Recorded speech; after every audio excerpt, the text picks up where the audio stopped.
let's. There we go. That's a good still frame. That's a nice frame for us to stay on. I'll just put that shame out there. How can you make the most? Okay, Vlogos asks, how can you make the most of Zarya's ult in a team which does use mics or coordinate? A team which does. I'm going to check if there's a typo correction. There isn't. Okay. In a team that does use it, just make sure that you have a plan. Can you explain how the Korean? Okay, I can explain the Korean hold in a second as well. I'll explain it after doing this question. Or people use @OneAmongstMany. You can see very clearly, like when they use this is I get a nice red box. I can see it very easily. Anyway, how can you make the most of a Zarya ult in a team which does use mics coordinate? So when you're preparing for a fight, especially like if you have the ultimate ready going in, or like even if it's on like 85 to 90%, just make sure your team knows and make sure you have an idea of what you want to combo with it. And also, that gives you time usually to figure out what the enemy team might have to counter it. So, for example, if the enemy team has a Zenyatta and an Ana, and you haven't seen Transcendence in a while, a teammate might pop up and say, well, they might have Transcendence. And so then you can actually make a plan around that. So, for example, let's say we're running an attack comp, but we're running, instead of Soldier, we're running a Genji. Okay? So, our comp is Genji. Well, let's start with the tank. So, comp is Zarya. Zarya, Diva, Reinhardt, supports Ana, Lucio, and we've got a Genji as well. Okay? Let's say we've got Graviton Surge available, we've got Dragon Blade available, and we've got Diva Bomb available. What you can do, or actually you don't even need the Diva Bomb, but we have Nano Boost available. Okay, what you can do in that instance, if the enemy team has a Zenyatta, if you're planning it out and saying, okay, next fight, guys, we have Dragon Blade, we have Nano Boost, and we have Graviton Surge.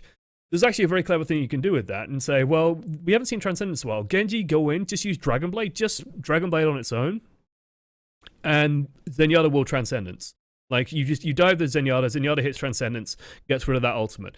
Then you just follow up, you get a Graviton Surge in the next fight, or just wait for Transcendence to finish. Like, literally, you dive a Zenyatta and then just run away. With the Genji, you don't go for anything, don't try and get any real kills.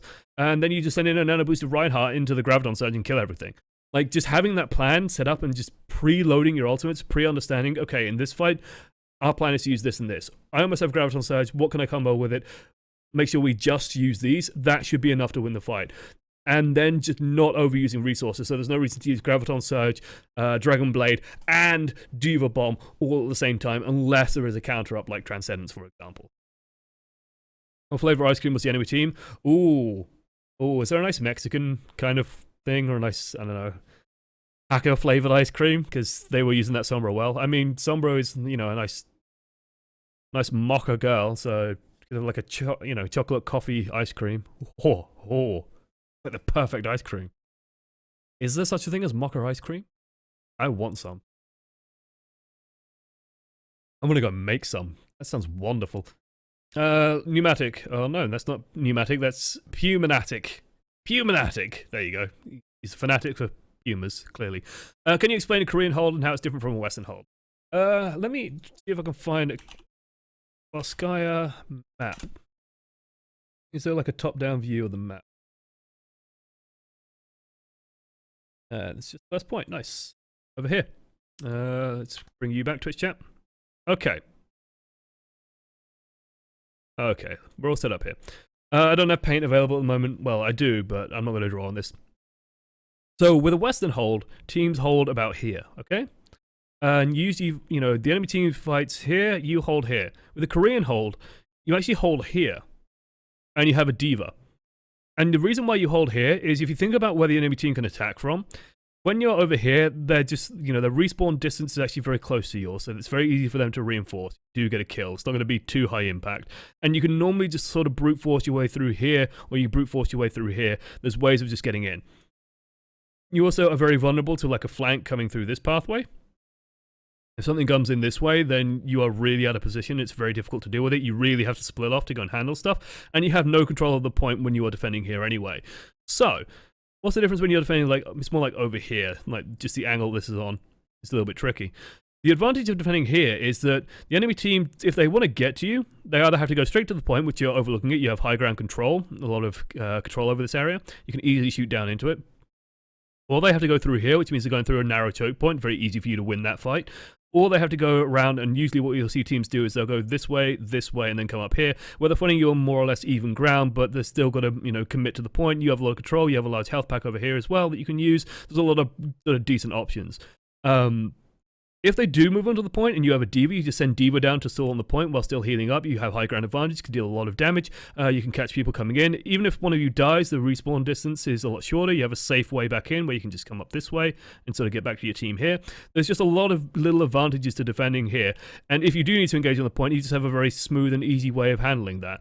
It feels weird because, you're so far back, but if you think about how you defend stuff like King's Row and where you defend on King's Row, it's usually actually behind the point. Same with Numbani, you're defending on high ground overlooking the point. Why aren't we doing the same on Volskaya Industries? And that's kind of how the Korean hold works. It's a very, very strong position to hold from. It's less likely to just get overrun where you just start losing people here and then you just lose everything because the enemy team can just sort of keep reinforcing. It's very nice to do it. It's just got to be just tricky. What player icons should be all equipped to go on a proper 6-stack as YouTube demanded? It's actually very, very difficult to do because I remember when we were doing it with the YouTubers, it was very hard to find an icon that we all had. So first of all, just check that you all have an icon that you can share. Otherwise, I'm not sure if there's a nice purple icon that isn't like the Widowmaker one. The Widowmaker one would be cool anyway. But you've just got to find what icons you actually have overlap on. What is the best way to rank up in competitive? Do I use solo, duo, or what? I've been having a lot of trouble getting SR. Well, Michael R8709, whatever you did to the other 8,708 Michaels, I don't know. Duo queue is actually a very good way of doing it. I think duo queue might actually be better than triple queue. Just have someone to play with that's very reliable in what they do. Pick one hero in pretty much every role. And when I say role, I don't actually mean like attack, defense, support, tank, like the Blizzard roles. Those are not very good roles. I mean like flanker, main DPS, main tank, healer. Like that's kind of what you probably want to have, and then maybe you could start flexing out of that. But just like across that, for having 4 heroes that you really drill down on, get good on, will really matter. Especially if, like, I'm not sure what rank you're at because it kind of varies on how you rank up, depending on what rank. But if you are, let's say, like I would even say like bronze to platinum, the biggest thing is just improving your own individual level of play and the amount of impact you can have playing on individual heroes. Increasing that matters so much more than team play at those sort of ranks because the team play is just not reliable. And as you start getting more towards high platinum, low diamond, then the team play starts coming into it more. Then you're looking to capitalize more on team-based opportunities, and that's where playing with more people might work out better. What is better to climb out of bronze, 6-stacking or soloing? 6-stacking probably, because if you can work as some semblance of a team, you'll probably just instantly win, just because at bronze everyone plays like an individual. Can you still... yeah, we just done that. Question to you in an hour, Kappa. Thank you, Ryan. When you play together regularly, is it a good idea to name certain outcomes for easier comms? For example, Nanovisor or Supernova? Yeah, it's easier. Like... And I mean, even as like casters, we do this just because it's very hard to say very quickly they're using Graviton Surge and Dragon Strike. Like you don't want to have to do that. You want to be able to say Graviton Strike or Dragon Surge or something. So just having names for those is a good idea. Nanovisor. But like especially like directed mostly at URT, like if you're playing Soldier 76, for example, if you ask, and let's say like you're playing Soldier, I'm playing Anna, if you ask me when's Nano Boost available, I'm probably going to assume, oh, you probably have Visor almost available. The fact that you're asking that generally tells me something that you probably have the Visor up and ready. And I'll probably just tap tab and just see, oh, hey, he's got Visor ready. But having like names for it is fine.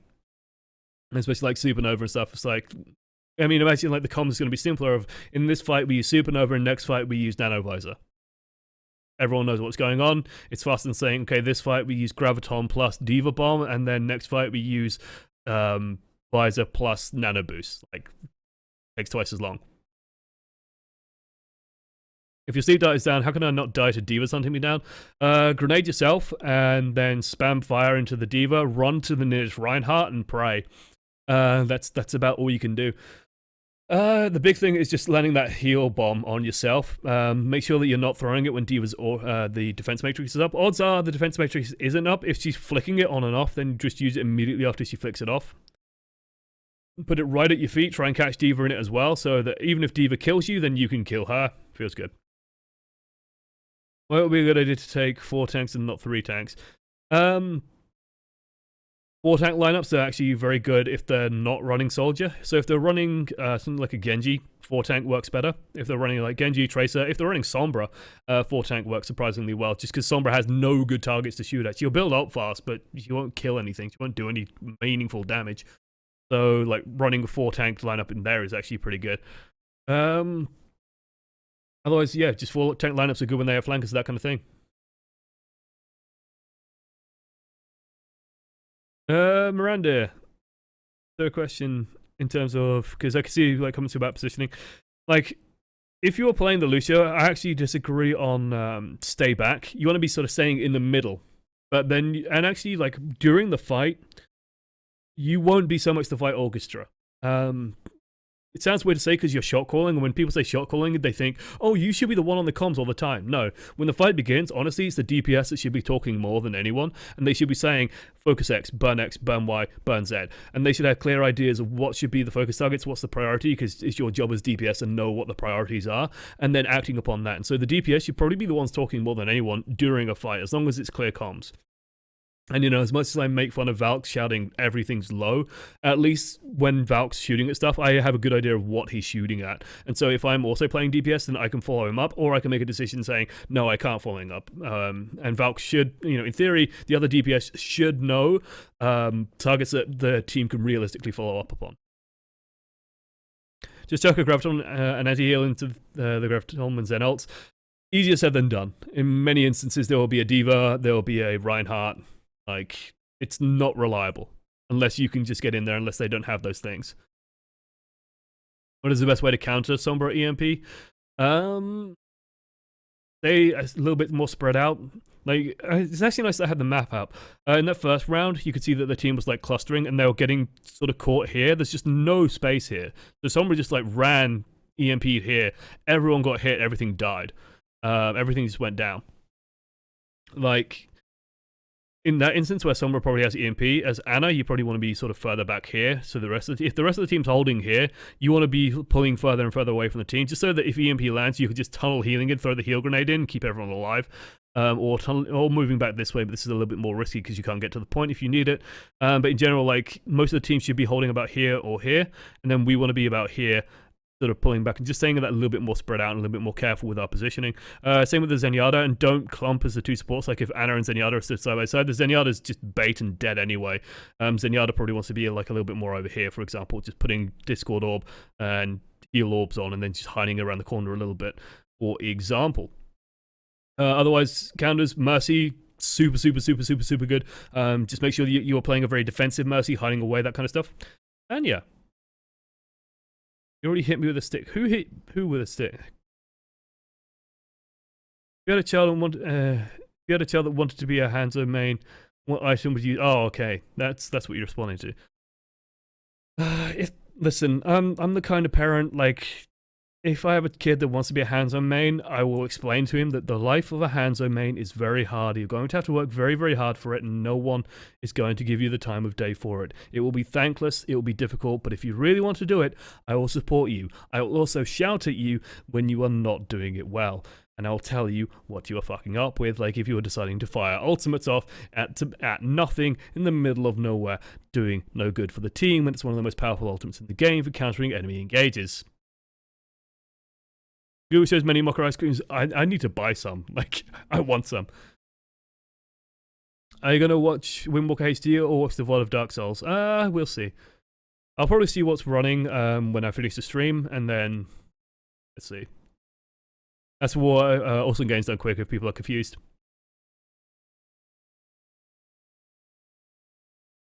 Let's see. Like, flicking through it. We should try it sometimes? Yeah, you should. Like, especially as a 6-stack, you have the power to do that. I recommend watching Ryu Jae-hong to see the Korean hold on first point. Yes, if you have a chance, I actually recommend going and watching Ryu Jae-hong anyway. He's an incredible player, one of the best. So definitely go and do it. What you said about EMP's backswing got me wondering about your thoughts. If hacked players couldn't gain ultimate charge, it just wouldn't feel fun, basically. And it's not so much that, you know, you can't gain ultimate charge. It's the problem. It's just the fact that if you have an ult available and EMP stops you using it, then you're probably going to fire it off the moment EMP finishes. So you usually get this big coordinated swing of ultimates coming out because everyone just uses like the way that it works is EMP goes out, fight starts, you start losing the fight, suddenly everyone's ultimate comes back and everyone just dumps them back out. And suddenly you get this massive counter swing in the fight and you just push back in and win. Either that or everyone dies in that time, then Mercy comes along, just reses everyone, and then you just lose the fight because they have 6 people, you have 5.5 because you have Sombra, and then you lose. As a Genji Tracer, is the right flank across the gap at the second point useful, or is it too much of a risk? On the second point, it can be useful. I like using it, especially if they have like a Symmetra. I mean, if they have a Symmetra, you're going to have problems anyway as a flanker, but if they have one, then you can just nip around that side, sort of. Hey. Not the greatest image. He's talking about the route like around this way, I believe. You can go around the back, sort of, down here where the start, the taskbar is. You can go around here, and like if they're really, really turtling hard, then you can start poking. You can also use this route to get I wouldn't be running Tracer so much here. I'll be running Genji more because you can come around back here, just jump up here, put pressure on like an Ana or something hiding up here, or a Widowmaker, getting rid of that sort of thing. I mean, in current tank meta, you'd be hard pressed to run Genji or Tracer on this map anyway. You'd be better off running Soldier and just pushing in the mid. But in general, like I use it to, if there is a priority target that we want to be getting rid of, that's when I'll use it. But in general, if I'm playing Genji on this map, I'm usually looking for Nano Blade to just end the fight rather than doing any sort of fancy flanking. So I'll be generally trying to build my ultimate, just poking, build ultimate, dash into the air, dash down. Everyone generally clumps up here, or back here. And so that generally gives you like 2 kills at the very least with that blade, and that should just win you the team fight. At least that's how I Genji and Tracer on this map. In Volskaya, it could be a good idea to send half the team to a flank, meaning the enemy team is surrounded. No. And I say no very simply. Let's take first point, for example. Let's say half the team goes this way, half the team goes this way. What's the half of the team going to do over here? The enemy team, if they're smart, will notice that there's just no one here and just run, get a kill or two, notice that someone on the point, and have time to pull back, go and kill on that. One of the worst things you can do is get, I call it being cute. It's when you're starting to use overly fancy strategies to try and achieve relatively simple things. At most, like sending one person round, you usually send that one person round to pull and hope that the enemy team messes up and pulls like 3 people back. If you send 3 people around, they pull 3 people back while they're just playing well, and then they can play it slow and just try and fight to their advantage. Regroup as 6 maybe and just pull back further, and then suddenly they're fighting 2 groups of 3 where they'll just win. You're going to be very, very careful with doing flanks. If you're doing a flank, you've got to have a plan. You've got to have something big to bring with it, where the flank pulls attention away, and then you can use it to get a big ult. Like if you have a Zarya Graviton Surge, D.Va is often the one that will go for flanks, for example, and try and shut flanks down. So, pulling the D.Va away from the front line could be a very good idea. Hey Josh, type in your first question. How do you use Grav in an uncoordinated team? Yeah, I was checking if you were actually going to say, correct it to be uncoordinated when I saw the question, because I thought, hey, surely that's the bigger question. Just make sure that, when people are uncoordinated, people are usually not dumb. If you have a Genji and he's got Dragon Blade ready, and you fire off a Graviton Surge, he's probably going to pull out the Dragon Blade. He probably knows what he's doing. So he's probably going to capitalize on that. So just be very, very cautious when you use the Graviton. Make sure that, there are other opportunities up. And if no one's communicating, then it's kind of not your fault anyway. And also, just little prompts don't hurt. So just by going into voice chat and saying, Graviton ready, do we have anything to combo with it? People usually actually, rush to say, oh, yeah, I can do this. Because they know that they're going to get player of the game if they do that. And that feels good. And that puts dopamine in their brains, and that reward pathway triggers, and then they keep doing it. Because that's how reward pathways work. And so that's how I do it, is just I'd hit Z a couple of times every time Graviton is up, and usually you get some information back after the back of that. And if I don't get any information, I'll just be asking, okay, guys, what's ready? Or I'd be asking specifically, Genji, how long until Dragon Blade? Okay, we don't have that. Tracer, how long until Pulse Bomb? Okay, we don't have that. Farah, how long until Barrage? Okay, we don't have that. Reinhardt, or Ana, how long until Nano Boost? Okay. And then just, if you have the time, even then just suggest telling your team what you're planning to do. Because even if they're not talking back to you, they're probably listening. Especially if you can check that they're in team chat, they might be listening. And you just say, hey, guys, yeah, I'm going to, next fight, when D.Va's gone, I'm going to Graviton, use this, and we win. That's how I do it. I coordinate with them whether they like it or not.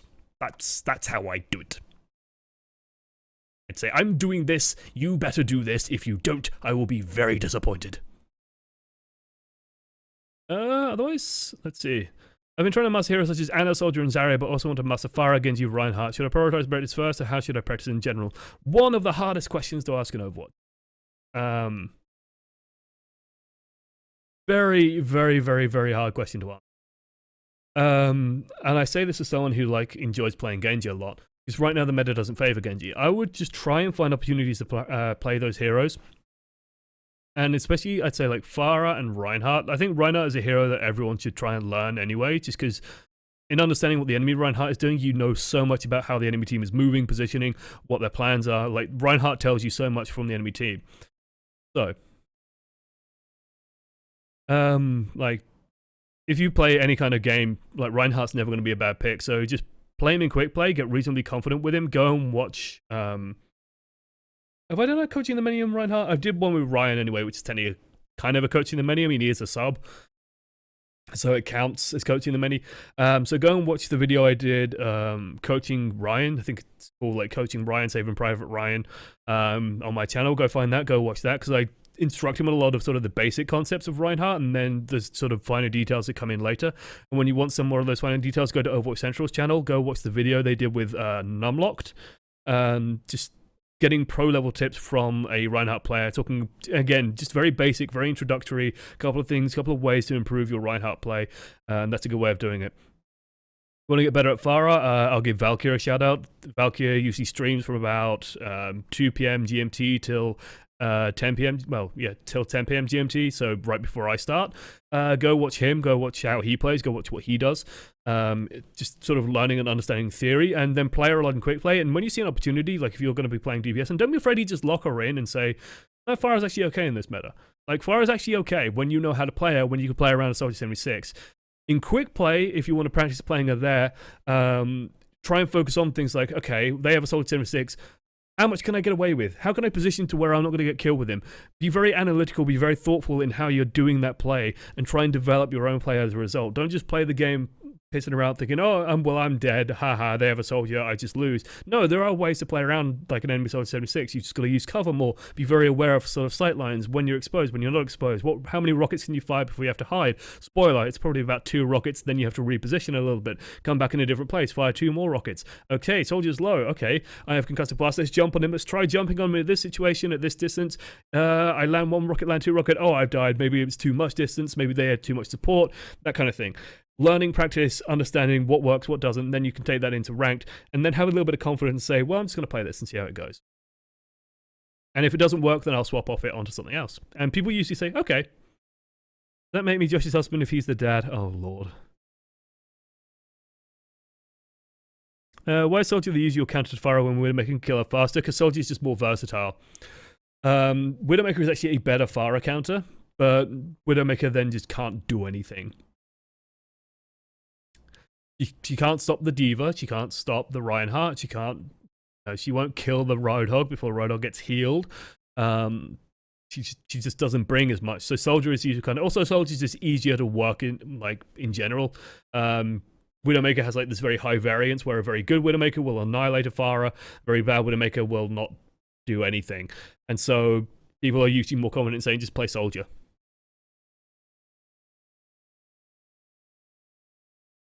Let's see. We've got a month left to prepare, so on behalf of Twitch chat, what do you want for Valentine's Day? A girlfriend. That feel with no GF. No, I don't know. More subscribers. Come sub to me. That's what I want for Valentine's. That's how I get happy. How do you deal with teammates who are determined to be antagonistic? Ooh, very good question. Very good question. Probably a good question we're going to end it on. I was in a game the other day. I got called out for being the only gold, and the guy was being a jerk all match. It's all date, Josh. Thank you, off-colored. Do I just do my best and cut my losses, or have you found a way to deal with that? Just play your best. Ignore that person. If they're being antagonistic, okay? And I did a video on this. I should actually go and look it up, because it's actually a very good video in my mind. That I recommend you go and watch if you haven't watched it already. That's my videos. It should be in that. My videos. There we go. It's called Overwatch Trolling and the Report System. Go watch that video. Because in it, I talk about the fact that when someone starts trolling and is being intentionally antagonistic, do not engage them. Like, they are just looking to be a jerk. They're not going to be persuaded by anything you say. Put them out of your mind. If you have to, press the G button to go into, like, voice chat options and mute them. Like, get rid of the distraction. Don't focus on it. They're going to be a jerk. They're going to be an arsehole. Put it out of your mind. Don't engage them. Don't start arguing. There's no point to it. If they've made a predetermined choice to say, well, you're just goals or you're shit. Nah. Why are you playing this game? Like, what can you say to that that's going to persuade them? You can say, oh, well, I'm gold damage. And it's like, and then they'll come back and say, well, it's not meaningful damage. It's not this or it's not that. They come up with reasons why that doesn't matter. And being honest, all it's doing is it's sinking your team anyway. Like, it's making you feel shit. It's probably making some other people in your team feel shit because, honestly, everyone feels kind of bad when everyone starts arguing. So no one enjoys that. Or either that, you get the situation where everyone just latches onto, like, the scapegoat. I saw this happen in League of Legends a lot, where people would just pick one person and scapegoat onto them instantly. And it does happen in Overwatch as well, where someone very vocal will say, well, this player's shit and not doing the job. And then everyone will just lynch them. Because there's like a group mentality thing that happens where they're going, well, at least they're not picking on me, so I'm going to pick on you so they don't pick on me. And so everyone just like goes into it. And when that happens, don't engage. Mute it, ignore it, get past it. You saw, if you were watching, when I was playing like the Genji only mode, and we had games where people would get very, very angry and say, well, the Genji's shit, nothing's happening, nothing's doing anything. You notice I said nothing back to them. I did nothing back to them. I said nothing back to them. At most, I would give them a cheeky comment and just put it out of my mind. And if I needed to communicate, I would just communicate as if nothing were happening and just not give them time of day, not engage them. That's how you deal with it. Don't engage. Try and put it out of your mind. Mute if necessary. I said that was going to be the last question. I'll do this one very quickly. What is the most effective way of aspirating with the enemy diva? Avoid her, slam rockets into her when possible. Just be aware that Anna will heal her very quickly. Otherwise, just try and keep track of where she is. Keep track of the defense matrix as much as possible. Try and be where she isn't, and go from there. Like, diva is a very, very strong counter to Pharah. So you've just got to be aware of her positioning and try and sneak rockets around her and try and shoot where she isn't. And if you are going to drop a barrage, try and make sure that diva can't just turn around, defense matrix, and then fly into your face so that you annihilate yourself. That's how. That's how I'm going to... that's where I'm going to stop it. I'm sorry. We've been going on questions for about a good 20 minutes now, so I've got to kind of wrap it up at some point. Otherwise, like, thank you for watching to the end of Coaching the Many. If you want to send in more footage, feel free to. I will accept footage from just about anyone. Any skill rating, send in any hero. I do like reviewing lower skill ratings just because it's easier. There's a lot to comment on, but high skill rating is also good. Usually, the way you do it is you send it in here. So if you want to send it into oamreviews@gmail.com. Include the hero name and the rank in the title, plus a description and a YouTube link in the main body itself. And if you are a Twitch subscriber, include that in the title, because Twitch subs do get priority on Coaching the Many. So if you are a Twitch sub, you are more likely to get picked for Coaching the Many. So if I'm deciding between, if you know, that day, let's do a Tracer Coaching the Many. If there's a Twitch sub and a non-Twitch sub, I'm probably going to pick the Twitch sub, just to give something back to them, because they're supporting the channel in a a nice big monetary way, and that's how I give back to them. So they buy YouTube, and yeah, stuff. Do you want me to send any footage from the 6-stack? It'll probably be a while until I do another 6-stack one, so you might want to hold on to it for a little while. Just being completely blunt, like, I don't want to because I've done 2 on this already now. It's probably going to be a little bit of time before I do another 6-stack. What sort of comp match is best to send in? Usually, a comp match that's close. Like, I don't want to be like, if you send me in a ruffle stomp, what am I going to tell you? If you send me in a loss, and especially like a close loss, that's always a good one. And if you send me in like a win, a close win, that's fine. And then just tell me like why you sent that in. Like, the best ones, honestly, like the best ones that get sent in is when someone says, I felt like I did nothing that game. I felt like I was useless. I was doing nothing. That's where I can help them most, because you're probably just missing some key objectives. Anyway, how much does a subscription cost? It's $5 a month. It should be just below on Twitch, or is it above now? I'm not sure. They move it around. If you're not familiar with what Twitch subs are, then you can look it up. You get some emotes. There's 2 more emotes coming as well. They should be approved on Monday. You could see previews of those beneath the stream in the little boxes talking about like subscription and what subscription does, that kind of thing. Anyway, thank you for watching to the end. Feel free to come join us live YouTube if you are watching this on YouTube. It starts at 10 p.m. GMT on Friday and Saturday. And I'd love to have you here taking part in the chat. Doodles.